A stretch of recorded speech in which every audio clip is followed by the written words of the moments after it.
ఈ రేవంత్ రెడ్డి వచ్చాక 8 నెలల నుంచి మమ్మల్ని చిత్ర హింసలు పెట్టి మమ్మల్ని ఓట్లేసి వాడిని గెలిపించడానికి మళ్ళీ ఈ గట్టి పట్టించిండు ప్రభుత్వం. అంటే మేము మంచిగా అన్న అంటే అన్నలు అందరూ బాగా చేస్తారు అనుకున్నాం, కానీ ఇంత మోసపోతుంది అనుకోలేదు. ఈ మంత్రుల మీద మాయకత్తరు కూడా మా కొడుకులకి ఇల్లు లేక ఒక్క పాతూళ్ళు ఒక్క ఇల్లుంటే 2 కొడుకులు ఉంటే ఇబ్బంది పడుతున్నాం అని మేము ఎక్కడికి వచ్చి ఈ ఇల్లు ఇస్తే 4 నెలలు ఆడ మా గవర్నమెంట్ హాస్పిటల్ పక్కన కిరాయి ఎక్కువైతుందని ఆ నుంచి రోటీ నగర్ వచ్చి 3 సంవత్సరాలు తొరకోళ్ళు ఇంట్లో కిరాయికుండి గవర్నమెంట్ రోటీ నగర్లో పోలీస్ స్టేషన్ వెనకాల కూరగాయలు అమ్ముకున్న కొత్త మార్కెట్ పెడితే ఆ నుంచి ఎడెత్తారు ప్లాట్లు అంటే ఏడకొచ్చినాక మమ్మల్ని ఇప్పుడు 8 నెలల నుంచి చిత్ర హింసలు పెడుతున్నారు. కేసీఆర్ ప్రభుత్వంలో అంట కాలేదయ్యా, ఇంత ఘోరం లేదయ్యా. ఇప్పుడు ఈ మంత్రులే ఈ చిన్న పిల్లలు వేసుకొని ఈ పాములలో తేళ్లలో కరెంటు లేక ఈ మామూలు సోలార్లు చిన్నవి 500 ఇస్తే ఒక సోలార్ లైట్ వెలిగేది వస్తుంది. ఆ లైట్లు పెట్టుకొని చీకట్లో ఉంటున్నావయ్యా. 4-5 పాము గరిచింది నన్ను, పాము గరిచింది నన్నైతే, కుక్క కూడా గరిచి తేలు గరిస్తే ఇగో సూదులు వేపించుకుంటాను. చీకట్లు ఏడిపోతుంటే ఏమవుతుందో తెలవట్లే. మాకు గవర్నమెంట్ చేశారు ఈ 3 మంత్రులు. ఇలా కడుపుల గాను ఇలా నాశనం గాను మాకు ఇల్లు లేకుండా చేశారు.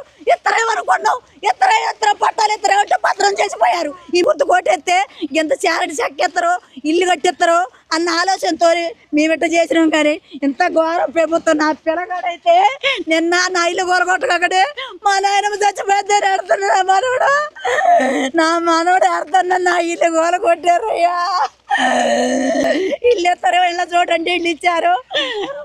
వాళ్ళు ఇస్తే ఇళ్ళ చోటు వాళ్ళు ఇస్తే మాకు ఇల్లు ఏడెత్తడేమో అనుకోని వీళ్ళందరికి 3 మంత్రులు పోటీలు పడి కాంగ్రెస్లో ఉంటే ఓట్లు వేస్తే మాకు ఇల్లు ఇస్తారని అనుకున్నాం. కానీ మాకు గొంతులకు వస్తారనుకోలేదయ్యా. మేము మాకు మంచి నీళ్ళు కూడా లేకుండా ఒక్కసారి కూడా అలా మేము పోతే కొత్త గొడవలో మీటింగ్ పెడితే ఏడు నుంచి పత్రికలు మేము రాసుకున్న కాగితాలు తీసుకుపోయాను.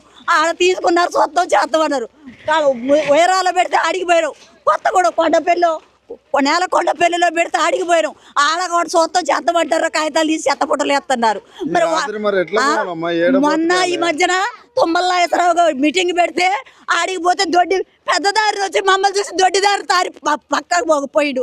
బయటికి వెళ్ళి ఇంకా రావట్లేదు అంటే ఆడుండి మీకు మంత్రి పారిపోయాడు అని చెప్పారు. ఎన్నిసార్లు ఎక్కడికి పోయినా కానీ ఇల్లు లేకుండా ఈ జాకెట్లో నిన్నటి నుంచి బువ్వకోలేదు. వాళ్ళకైతే పోలీసులకే బాక్సులు పంపిస్తున్నారు, వాటర్ పంపిస్తున్నారు. నీళ్ళు లేక అల్లాడుతాను. మంచినీళ్ళ బోర్లు కూడా పీకి పారదెంగారయ్యా. మా గతులు ఎట్లా చేశారు మా పిల్లల్ని పెట్టుకొని అరి గోసలు పడతాను. మేము ఏందయ్యా మా కరము, మమ్మల్ని ఎట్లా చేస్తారయ్యా ఈ ప్రభుత్వాలు ఏం చేస్తారు. ఇప్పుడు పోయి అల్లం ఉండమంటే బొచ్చలన్నీ అల్లకేసుకొని పోతే మీరు బొచ్చలు ఎడక తేవద్దని నా కొడుకుని ఆటో ఆడబెట్టి ఆఫ్ చేశారంట అయ్యా. నిన్నటి నుంచి బొచ్చలు చదువుకుందామంటే ఈ గోల కొడతారు ఆ టెన్షన్ నాకు జ్వరం వచ్చింది. నా కొడుకు అంత ఆడతాడు, నాకు ఇల్లు లేదమ్మా. నాకు 2 కొడుకులు అయితే ఒక కొడుకు ఒక కొంట ఉంటే అలా ఇల్లు కట్టి ఎడకొచ్చి ఒక కొడుకు సంపాదించుదాం. నా కొడుకు ఏదో ఉడుకో ఒకడికి అనుకున్నా. ఎంత ఘోరం చేస్తుంది ఈ ప్రభుత్వం అనుకోలేదు. నిన్నటి నుంచి మాకు మంచినీళ్ళు లేవు. పొద్దున పోయి పోలీసు వాళ్ళు నిన్నమా వాళ్ళు టిఫిన్లు చేస్తుంటే అడుక్కున్నా కానీ పెట్టలేదయ్యా పోలీసు వాళ్ళు.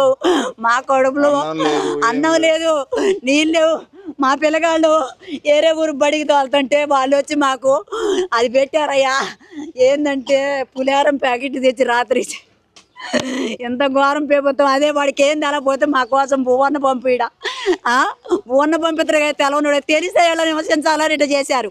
ఈ ప్రభుత్వాలు ఖమ్మం జిల్లాలో 3 మంత్రులు దోసుకొని మమ్మల్ని చంపుతున్నారయ్యా. మా కర్మ ఎవరు ఆలకిస్తారయ్యా. ఇప్పటికన్నా మీ అసంటి వాళ్ళు వచ్చి మా గోడ ఆలకించి మాకు ఇల్లు సంపాదించండి పెట్టండి అయ్యా.